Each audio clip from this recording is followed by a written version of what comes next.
সরস্বতী পুজো ছোটবেলা আমরা সরস্বতী স্কুলে যেতাম, তারপরে একসাথে বন্ধুদের সাথে খেলতাম।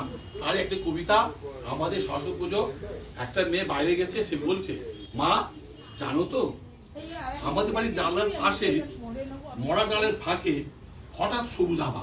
আজ সকালে বরফ কুচির বুকে রোদে ঝিকিমিকি, শুকনো পাতার ফাঁকে বুঝি বসন্তের উকি।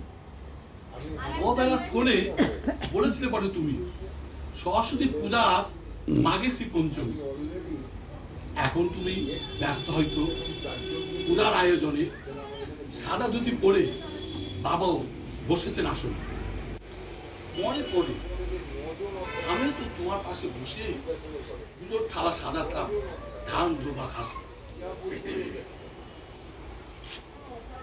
আতপ চালে গুঁড়ো দিয়ে আলপনা আঁকা, অঞ্জলি দেওয়ার জন্য উপোস করে থাকা, পুজোর পর দল বেঁধে স্কুলে যাওয়া, টেবিল পেতে একসঙ্গে হাত পেরে খাওয়া, বিকেলবেলা আঁকা জুড়ে বসত ঘুড়ি মেলা, পড়াশোনার ছুটি সেদিন সারাটা দিন খেলা, পড়াশোনার ছুটি সেদিন সারাটা দিন খেলা।